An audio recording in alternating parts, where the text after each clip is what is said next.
बंदों गुरुपद कंज कृपा सिंधु नर रूप हरि महामोहतम पुंज जासु वचन रवि कर।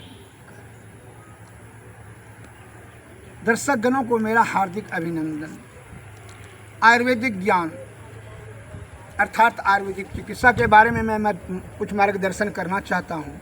हे हमारे देश के प्यारे बंधुओं, बूढ़े बच्चों और नौजवानों, हमारे देश के जड़ी बूटी में अद्भुत शक्ति गुण प्रचुर पर्याप्त मात्रा में उपलब्ध हैं, लेकिन हम पाखंडियों और दलालों के बहकावे में आकर करके अपने यह महाऔषधि से वंचित होकर के विदेशी दवा खा करके निरोग रहने की जो कामना कर बैठाए दिमाग में है, ये सबसे बड़ी भारी भूल है और आज उसका दुष्परिणाम आपके समक्ष में है। आसीन कृपा करके हमारे महापुरुषों ने, आदि विद्वान वैद्यों ने आयुर्वेदिक ज्ञान शास्त्र में संकलित कर चुके हैं कि आने वाला जनरेशन इससे लाभ लेंगे, लेकिन हम पथभ्रष्ट हो गए पाखंडियों और दलालों के बहकावे, पूंजीपतियों के बहकावे में आकर के। हमारे बुजुर्ग के जानते थे, पर्सनैलिटी मस्ट बी ग्रांटेड। स्वस्थ शरीर ही सभी सुखों का प्रमुख आधार है। शरीर स्वस्थ नहीं रहेगा तो कुछ प्राप्त नहीं होगा, और शरीर को स्वस्थ रखने के लिए क्या करना चाहिए? जंगल की ओर चलें। जंगल में ही मंगल है, शहर में तो दंगल है। हमारे प्राचीन बुजुर्ग लोग, बड़े बूढ़े बुजुर्गों ने कहा करते थे कि मोटी दत्तन जो करे नित दिन हर्रे खाए, और बासी पानी जो पिए ता घर बैद न जाए। देहाती बूढ़े बुजुर्ग लोग ने कहा करते थे कि भाई हमारा देश गर्मीला देश है, लड़का लड़की को यहाँ 14-15 वर्ष में रजबीज बनने लगता है, इसलिए कड़वा और कसीला और ठंडीला वस्तु सेवन करना चाहिए। ठंडा में कौन वस्तु है वही मैं बता देता हूँ, जो कि आपके बुजुर्गों ने कहा, शास्त्र में संकलित किया गया है। कौहा मऊहा बबूल जाबून तिलको चागुल लकी चिचरी बरियारा ध्रुव कटकरेजा अमला हर्रा, ये अनेक प्रकार का वस्तु है दिया है प्रकृति ने बड़ी कृपा करके। छोरा मनक्का किशमिश सेब नारंगी, बहुत नाना प्रकार का फल फूल अन्न, शुद्ध और सही आहार, यही हमको खाना चाहिए। सतोगुण में सदाचार का पालन करें, विषय का जो है संग्रह संचय नहीं करना चाहिए। लोभ मोह मद अहंकार तृष्णा भय करो ईर्षा, इस सब के चक्कर में नहीं फंसना चाहिए। इससे मुक्त होकर के सदाचार का पालन करें, सतोगुण में रहें, ब्रह्मचर्य का पालन करते हुए आयुर्वेद का सेवन करना चाहिए। तब क्या होगा? आरोग्यता, दीर्घावस्था, दृढ़ता कायम रहेगा, अस्थिर दृढ़ रहेगा। लेकिन हम अभी पथभ्रष्ट हो गए हैं, पूंजीपति दलाल और पाखंडियों के बहकावे में अगर आयुर्वेद की जो हमारी माता है उसका निंदा करने लगती है। यह सबसे बड़ी भारी भूल है। इसलिए रामायण में तुलसीदास ने लिखा है, जाकर मति ब्रह्म होई खगेशा, अता कहाँ पश्चिम उगहो दिनेशा। जिसको दिख लग जाता है वो क्या कहता है? सूर्य पश्चिम में गए। अरे मूर्ख, अनादिकाल से सूर्य जब पूरब में उदय हो रहा तो आज कैसे होगा? अनादिकाल से स्वास्थ्य को सुदृढ़, सुरक्षित, सुव्यवस्थित और निरोगता, आरोग्यता, दीर्घावस्था के लिए आयुर्वेद सर्वश्रेष्ठ, सर्वोत्तम, सर्वोपरि रसायन है। आयुर्वेद के महान प्रवर्तक भगवान धन्वंतरी साहब ने कहा है।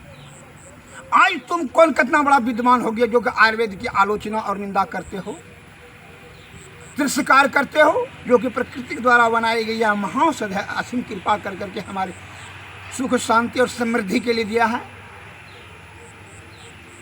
ये बहकावे में नहीं जाऊं। बहुत से सज्जन से बहुत से बात बना कर करके क्या करते हैं? आयुर्वेद का आलोचना करते हैं। कि मैं उनसे पूछना चाहता हूं कि लजौनी लजाना छोड़ दिया, नीम ने तिताई देना भूल गया, इमली खटाई छोड़ दी, धतूरा नशा देना बंद कर दिया। बहुत से कहते हैं आयुर्वेद बहुत धीरे धीरे काम करता है। धीरे तुमको धीरे जानकारी ही धीरे है, कम जानकारी है। A little learning is dangerous thing. तुमको जानकारी ही कम इसलिए साथ में जो आयुर्वेद साहब भैंसत जतनावली भाव प्रकाश शालिग्राम निर्घंटु रसराज महोदधि अमृत सागर इत्यादि ऐसे सब शास्त्र उठा के देख लीजिए। ये सब शास्त्र को आप जो है क्या करते हैं? इसको गुप्त रखा जा रहा है, साइड में रख देते हैं, और जो है क्विक एक्शन लेने के लालच में आकर के आप क्या करते हैं? विदेशी दवाई का अमल करते हैं, जिसके कारण से अल्प आयुवान, रोगाग्रस्त, शारीरिक दृष्टि से दुर्बल और ह्यूमैनिटी पावर भी कम, नाना प्रकार के असाध्य और जटिल रोगों से आप ग्रसित होकर के यहाँ संसार से आयु से पहले ही पलायन कर जाते हैं, मृत्यु को प्राप्त करते हैं।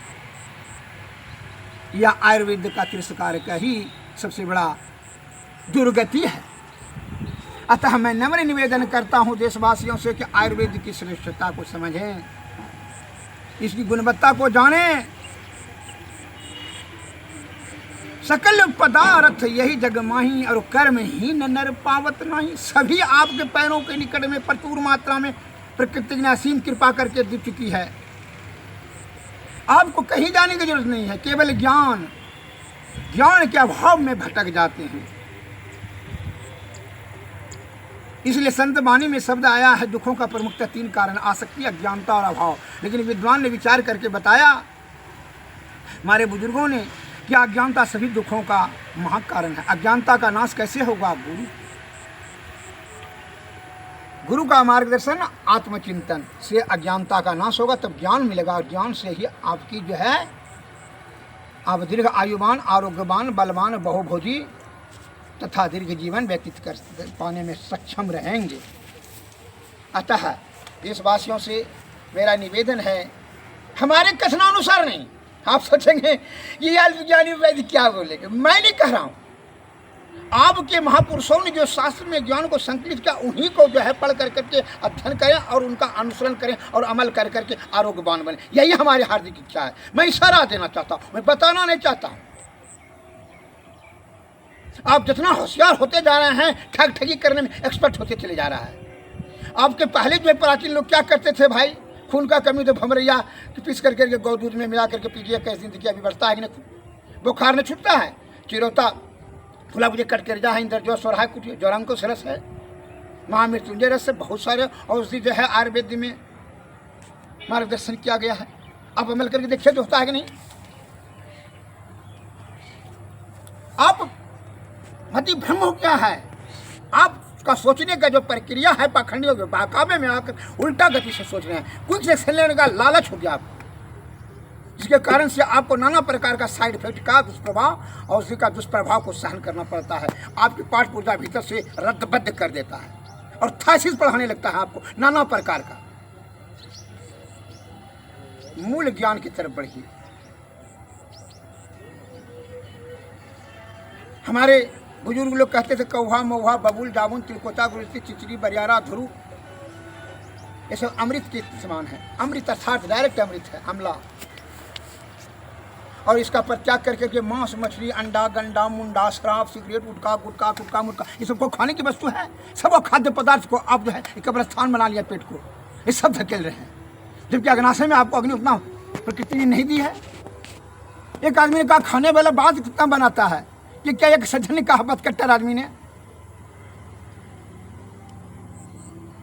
जो चालाक धूर्तबाज, क्या कहता है जानते हैं? जब खाने वाला जैसे तुम खाता है सब मूर्खे है, बुड़बके है। आप ही से मैं पूछता हूं, इसका सोच सही कर करके सत्य भाषण कीजिए कि जो आंवला खा करके निकला और जो अंडा खा के निकला, कौन बेसी निरोग रहेगा?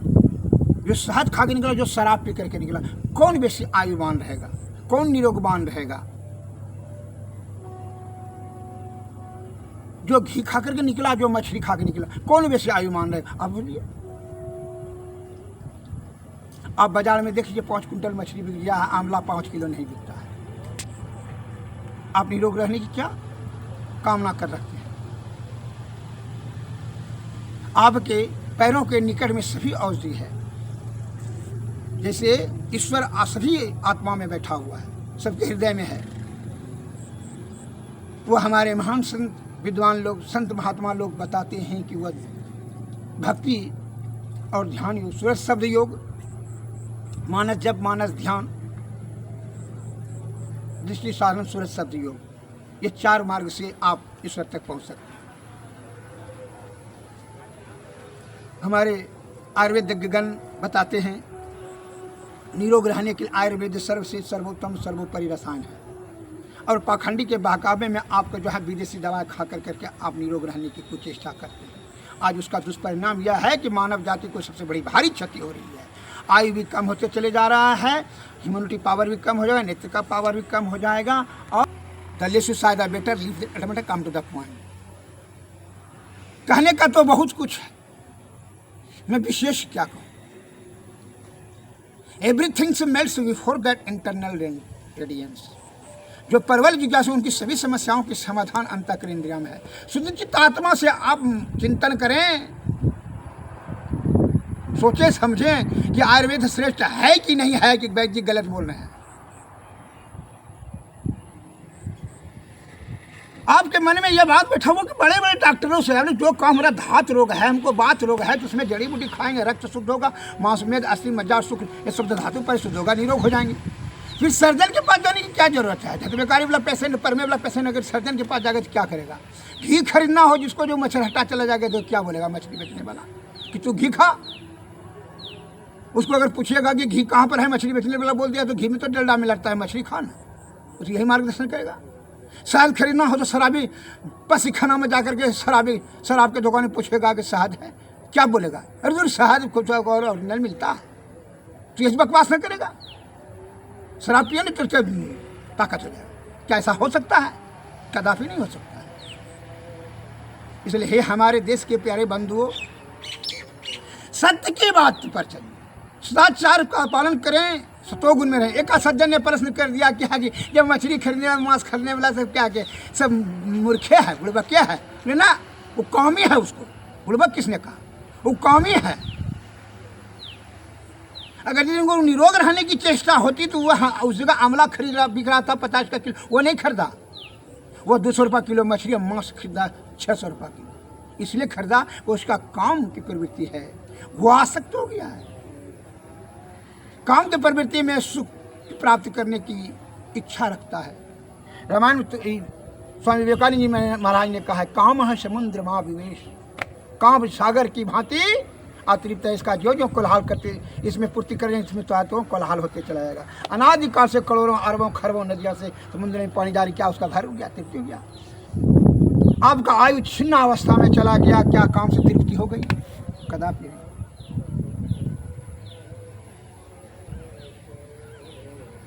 कहने का तो बहुत शब्द है, विशेष में श्रीमान को क्या बताऊं आपको। संक्षिप्त में आयुर्वेद का सेवन, सदाचार का पालन, सतोगुण में रहे, तब दीर्घावस्था आरोग्यता जुड़ी रहेगा। जिनको आयुर्वेद के प्रति श्रद्धा और आस्था प्रेम है, आयुर्वेदिक का चिकित्सा सेवा लेना चाहते हैं, आप हमारे चिकित्सालय पर आने का कष्ट करें। मैं आपका उत्तम सेवा भस्म प्रकरण, जड़ी बूटी प्रकरण से दूंगा, जिससे कि आप अति आनंदमय हो जाएंगे, आयुर्वेद के प्रति श्रद्धा हो जाएगी, आस्था हो जाएगी, प्रचार प्रसार होगा, ज्ञान का जो है प्रसारण होगा। मैं परमार्थ के लिए निस्वार्थ भाव से, संत मत में होने के नाते निस्वार्थ भाव से मैं निवेदन करता हूँ कि आप आयुर्वेद का ही सेवन करें। जय भारत, जय हिंद, धन्यवाद।